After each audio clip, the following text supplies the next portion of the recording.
विश्वं दर्पण दृश्यमान नगरी तुल्यं निजान्तर्गतम् पश्यन्नात्मनि मायया बहिर्गोद्भूतं यथा निद्रया यः साक्षात् कुरुते प्रबोध समये स्वात्मानमेवाद्वयम् तस्मै श्री गुरुमूर्तये नमः इदं श्री दक्षिणामूर्तये श्री दक्षिणामूर्तये श्री दक्षिणामूर्तये।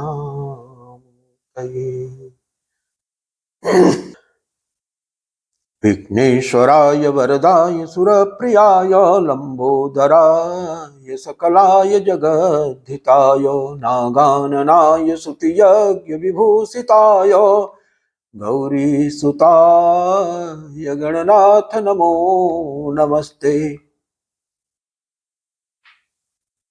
विघ्नार्तिनाशनपराय गणेश्वराय सर्वेश्वराय सुखदाय सुरप्रियाय विद्याददाय विकटाय च वामनाय भक्तप्रसन्नवरदाय नमो नमस्ते। ओम श्री गुरुवे शिवाय नमः। ओम श्री गुरुवे शिवाय नमः। ओम श्री परदेवतायै नमः। ओम श्री परदेवतायै नमः। ओम नमः संवित्स्वरूपिण्यै।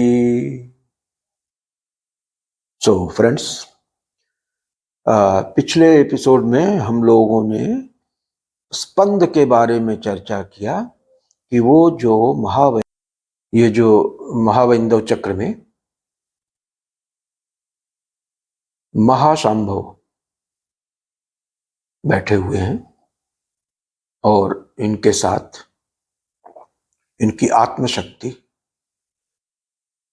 भगवती त्रिपुर सुंदरी बैठी हुई है। यही अहम विमर्श स्वरूपिणी है, यही परावाक्य है, यही पराशक्ति है, यही संकोच प्रसारशील है, यही अंतर उल्लास है, यही बहिर उल्लास है। और इनकी क्रिया से ही संसार का निर्माण होता है। तो यही स्पंद स्वरूपिणी है, मूल स्पंद यही है। और इनमें दो तरह का जो है वो उल्लास होता है। एक अंतर उल्लास जो सृष्टि से परे की अवस्था में रहता है, और सृष्टि जब स्रवित होनी होती है तो यह बहिर उल्लास के रूप में हो जाता है।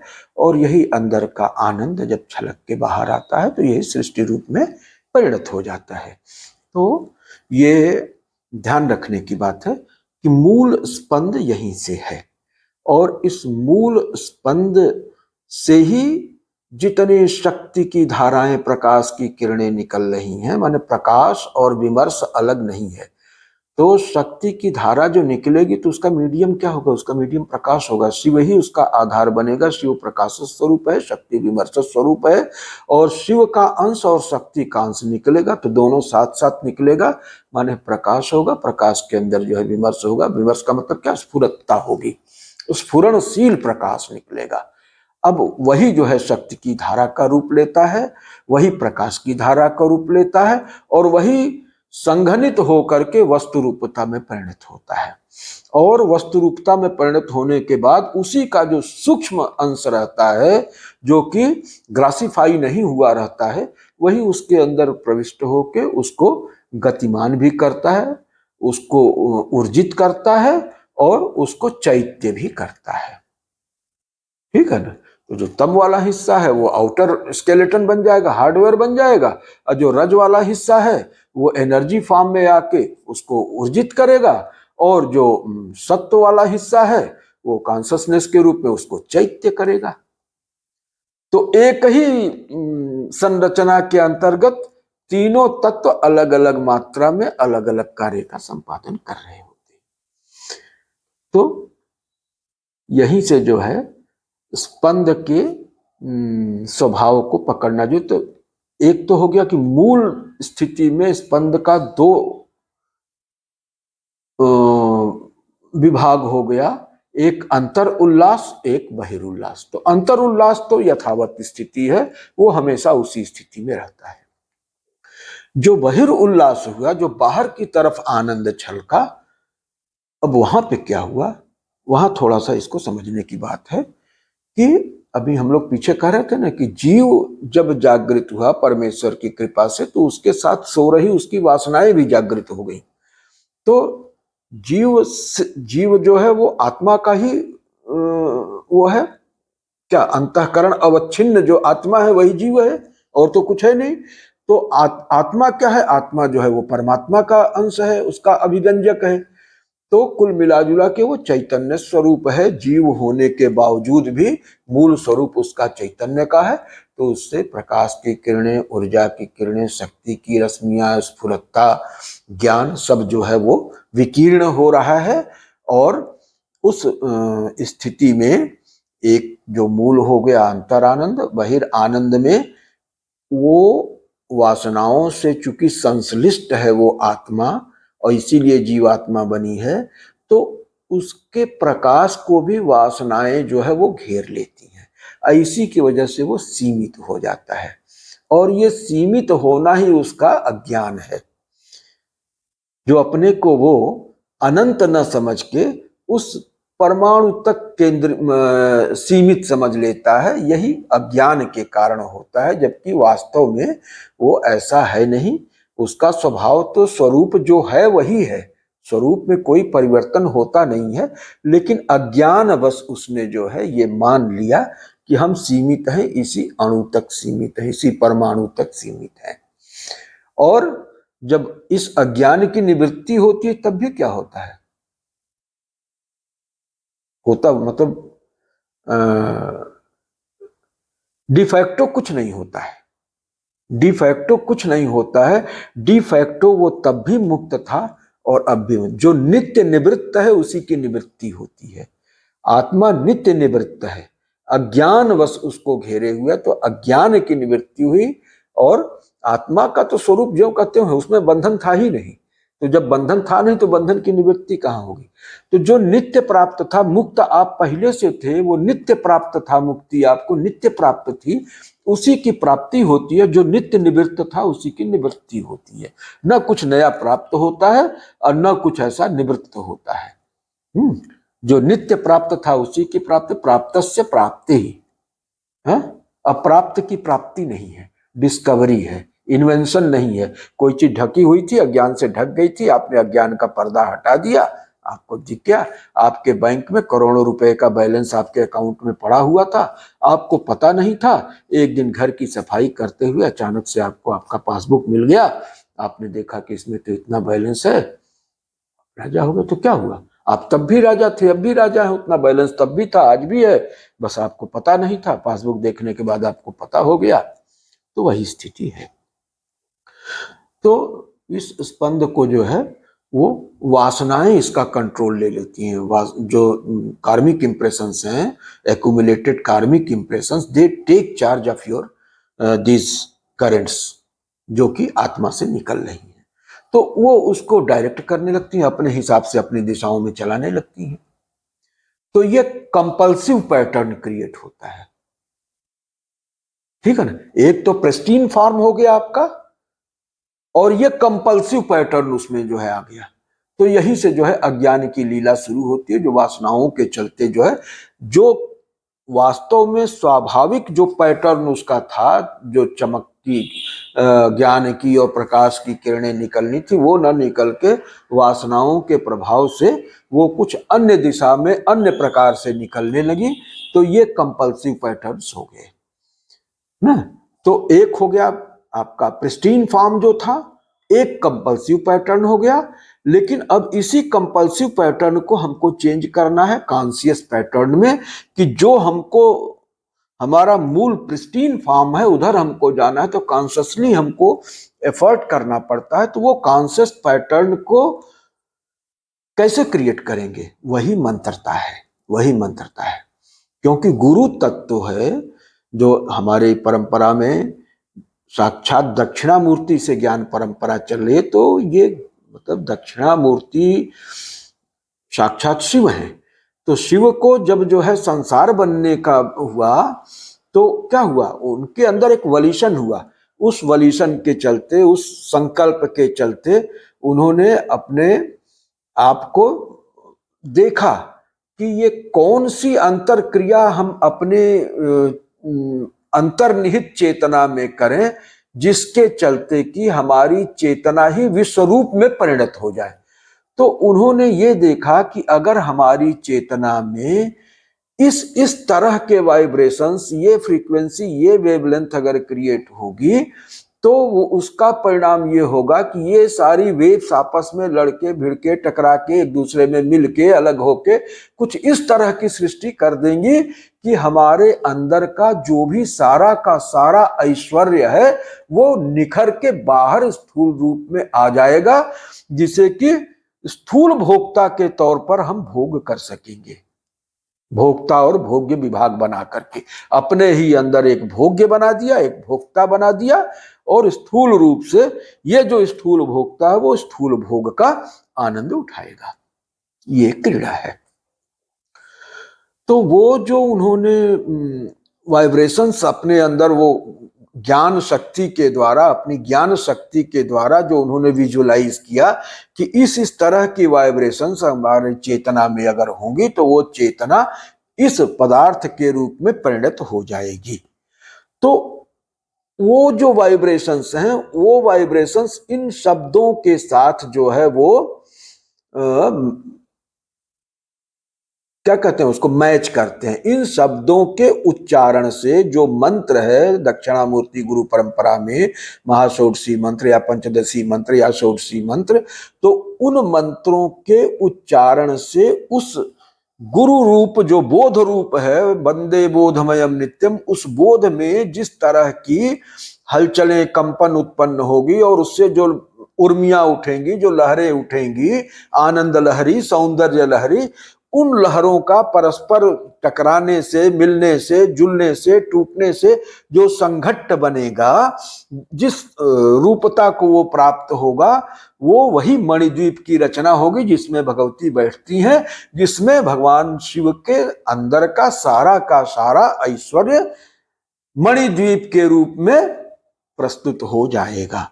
तो ये रचना है। तो मणिद्वीप के बारे में बहुत सुंदर प्रसंग आता है। वहां पे कहा गया है कि ऐश्वर्यस्य समग्रस्य श्रृंगारश्चाखिलस्य च सर्वज्ञताया सर्वाया तेजसश्चाखिलस्य च पराक्रमस्य सर्वस्य सर्वोत्तम गुणस्य च अखिलाया दयायाश्च समाप्तिर्इह भूपते राज्ञ आनंदमारभ्य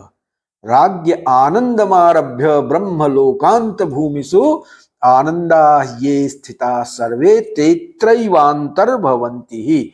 तो अपने अंदर का जो अंतर उल्लास था, जो अंदर का आनंद था, सच्चिदानंद का जो मौलिक आनंद था, वह आनंद जो है इस सृष्टि के रूप में यहाँ पे आ गया, जहां हर चीज की पूर्णता है, चाहे वो ऐश्वर्य हो, चाहे श्रृंगार हो, चाहे सौंदर्य हो, चाहे पराक्रम हो, चाहे जो कुछ भी हो, दया हो, करुणा हो, आनंद हो, है सब चीज की वो पराकाष्ठा है, पूर्णात पूर्ण है वो। तो ऐसे अपने अंतर आनंद को का पुंजीभूत रूप ही उन्होंने दिया, जो कि संसार बना। और संसार उसके अलग कुछ नहीं है। तो संसार भी आनंद की ही सत अभिव्यक्ति है, उसके अलग और कुछ भी नहीं है। तो सवाल यह है कि ये तो जब प्रिस्टाइन फॉर्म में जो था, जो आत्मा का जो मूल स्वरूप था, सच्चिदानंद स्वरूप, उसका जब उल्लास बाहर निकला, लेकिन जब वासना युक्त जीव का उल्लास निकलेगा तब क्या होगा? वासना ही सभी आदि और व्याधि का मूल है। तो जब वो वासना संश्लिष्ट जीव का जो है वो निकलेगा, अंदर का गुबार निकलेगा, तो उसमें रोग भी होगा, व्याधि भी होगा, आदि भी होगी, क्लेश भी होगा, संताप भी होगा, सब कुछ होगा, विघ्न होगा, बाधा होगी, कष्ट होगा, उपद्रव होगा, जरा होगा, जन्म होगा, मरण होगा, सब कुछ होगा। तो इसको हमको प्योरीफाई करना है, इस दोष को जो वासना जन्य है उसको अगर हम जो है प्योरीफाई कर लेंगे तो हमको उस प्रिस्टाइन फॉर्म में लौटना पड़ेगा। उसके लिए हमको कॉन्शियस एफर्ट करना पड़ेगा। तो यही है मंत्रता। तो इस मंत्रता को जब हम जो भगवान दक्षिणामूर्ति ने करुणावश जो है वो हम लोगों को गुरु परंपरा से प्रदान किया है, उसको जब हम अपने चित्त में उतारते हैं तो चित्तम मंत्र, हमारा मंत्र खुद चित्त स्वरूप हो जाता है। और वो चित्त किसका होगा? वो देवता का ही चित्त होगा, क्योंकि देवता का ही मंत्र है। तो देवता का चित्त जो है हमारा चित्त हो जाएगा, माने वासना उसमें से उसका अपनोदन हो जाएगा, उसका अपसरण हो जाएगा, वो फिल्टर आउट हो जाएगा, पूरी क्लींजिंग हो जाएगी। तो क्लींजिंग हो जाएगी तो उसके बाद फिर जो है आनंद। तो ये कॉन्शस, कंपल्सिव और प्रिस्टाइन, ये तीन को अगर आप समझेंगे कि स्पंद के ही प्रकार हैं और इस स्पंद में ही सारा कमाल रखा हुआ है। स्पंद को जो है ना, आप मजाक मत समझ के चलिएगा, ये मतलब कि शैव दर्शन का और अद्वैत दर्शन का भी कहिए तो प्रकारांतर से, और ये जो शाक्त संप्रदाय है, श्री विद्या संप्रदाय है, शाक्ताद्वैत है, उसका क्रक्स है ये। तो इसलिए इसको जब तक आप बढ़िया से नहीं पकड़ेंगे तब तक आनंद नहीं आएगा। तो ये स्पंद के बारे में बड़ी मजेदार चीज आती है कि स्पंद जहां भी होता है तो स्पंद का मतलब ही हो गया क्रिया। तो स्पंद का मतलब हो गया कि वहां क्रिया भी है, और जहां स्पंद होगा, क्रिया होगी, वहां पे एक ध्वनि भी होगी, ये भी निश्चित है। और स्पंद और क्रिया के मूल में क्या है? वो भाव है, क्योंकि अभाव में तो कुछ हो नहीं सकता ना। ना सतो विद्यते भावो ना भावो विद्यते सतः। तो भाव, भाव किस चीज का भाव है? वो प्रकाश स्वरूप आत्मा का ना। तो उससे अगर उत्थित होगा वो स्पंद तो उस तरह की सृष्टि करेगा, और वासना युक्त जीव का अगर होगा तो उस तरह की प्रक्रिया होगी। तो इसलिए जो है मूल में उसके भाव है। इस भाव को समझना पड़ेगा कि भाव में क्या है, जीव भाव है कि ब्रह्म भाव है। अगर ब्रह्म भाव है तो फिर कुछ पूछना नहीं है। ईश्वर भाव है तो ऐश्वर्य बिखरेगा, जीव भाव है तो वासनाएं बिखरेंगी। तो ये स्पंद का जो है ये मूल तत्व है, इसको समझ लेना बहुत जरूरी है। और कार्यम यत्र विभाव्यते किमपि तत्, कार्यम यत्र विभाव्यते किमपि तत् स्पंदेन तद्व्यापकम। कार्यम यत्र विभाव्यते किमपि तत्, कहीं अगर कोई भी कार्य हो रहा है, रंच मात्र का भी कार्य हो रहा है, तो तत्स्पंदेन व्यापकम, स्पंद उसमें व्याप्त होता ही है। ऐसा नहीं हो सकता कि बिना स्पंद के कोई कार्य हो जाए। भाई कुछ हिलना डुलना होगा तभी तो कोई क्रिया होगी, जब हिलना डुलना ही नहीं हुआ और हिलना डुलना हुआ तो इसका मतलब स्पंद हो गया। तो स्पंदेन तत् व्यापकम, ये पक्की बात है कि वो स्पंद से व्याप्त होगा, ऐसा हो नहीं सकता। और स्पंद होगा तो क्या? स्पंदश्चापि तथा जगत सुविदितम, स्पंदश्चापि तथा जगत सुविदितम शब्देन, शब्द से जो है वो अन्वित होता है, बिना शब्द से अन्वित हुए जो है शब्दान्वयी सर्वदा। तो स्पंद जो है वो शब्दान्वयी होगा। तो स्पंद हो गया, शब्द हो गया, क्रिया हो गई, और सबके मूल में भाव हो गया। तो ये भाव, स्पंद, क्रिया और ध्वनि, तो भाव बहुत गहरे में रहता है और भाव पे आपका नियंत्रण नहीं है। कब कैसा ट्रिगर मिल जाए उस तरह का भाव जो है वो ट्रिगर हो जाए, ये मतलब कि उसके अधीन है ना। भाव के कुछ होते हैं ना जो ट्रिगर्स होते हैं, कुछ अवलंबन जिसको कहते हैं, आलंब। तो उसका अवलंबन कोई कोई किसी तरह का अवलंबन मिल गया तो उस तरह का भाव ट्रिगर हो जाएगा। तो ये बड़ा मुश्किल होता है कि भाव को डायरेक्ट आपका कंट्रोल कर लें। स्पंद को कंट्रोल करने का आपके पास कोई मीन्स नहीं है कि वो स्पंद हो रहा है, अब उसके पैटर्न को आप कहाँ से कर देंगे, वो तो अंदर चेतना में हो रहा है, वहां तक आप कहाँ से जाएंगे, कैसे जाएंगे, वहां पे कोई आपका टूल तो पहुंचेगा नहीं। तो ये चैतन्य का ही प्रयत्न हो सकता है कि चैतन्य ही जब वो प्रयत्न करे तब उसको बदल, तो वो बड़े उच्च स्तर की बात है। जब साधना के उच्चतम शिखर पे व्यक्ति होगा तब फिर जाके वहां पे वो उसमें मैनिपुलेट कर सकता है, otherwise it is not possible to interfere in the pattern of the स्पंद। तो उसमें क्या होगा, और जैसा स्पंद होगा उसी हिसाब से क्रिया होगी, तो क्रिया पर भी आपका नियंत्रण नहीं रहेगा क्योंकि वो स्पंद के अधीन है। तो ले दे के ध्वनि एक ऐसी चीज है जो आप बड़े आसानी से जिस तरह की ध्वनि आप चाहें उस तरह की ध्वनि उच्चारित कर सकते हैं। तो इसलिए जो है राजयोग और मंत्र योग उसमें जो है ये महत्व आता है मंत्रता का, कि आप उन ध्वनियों के माध्यम से उस तरह की ध्वनि आप उच्चारित करेंगे और चेतना के सूक्ष्मतम स्तर की हलचलों के पैटर्न में भी वांछित बदलाव हो जाएगा। बस ये कौशल आपको जानने की जरूरत है कि किस तरह की ध्वनि का उच्चारण करने से किस तरह की हलचल आपकी चेतना में उत्पन्न होगी। और इसके लिए हमें कुछ नहीं करना है, गुरु परंपरा से हमें यह ज्ञान मिला हुआ है कि इस तरह के मंत्र को अगर आप जपोगे तो इस तरह की हलचल आपकी चेतना में होगी, और इस तरह की चेतना में हलचल जब होगी तो इस तरह का देवता आपके चित्त में जो है वो प्रकट होगा, और इस तरह का देवता जब प्रकट होगा तो इस तरह का उसका कार्य होता है, इस तरह का उसका परिणाम होता है, इस तरह का उसका परिवेश होता है।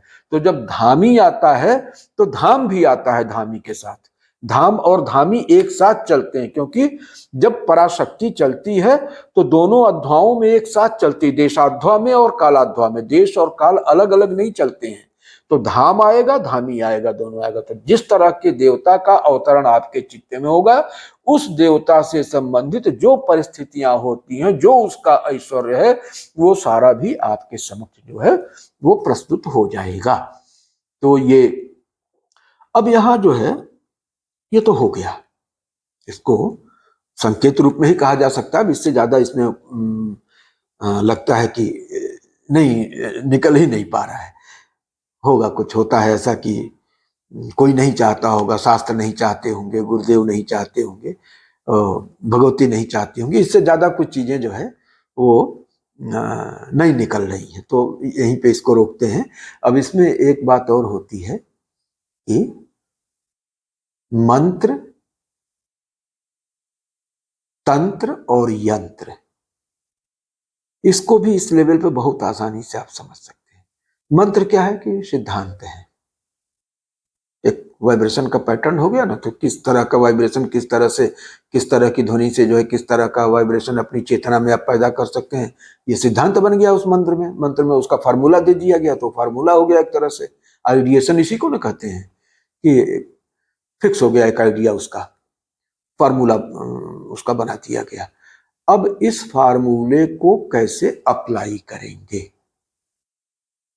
किस चीज में, यंत्र में, मशीन में, टूल में।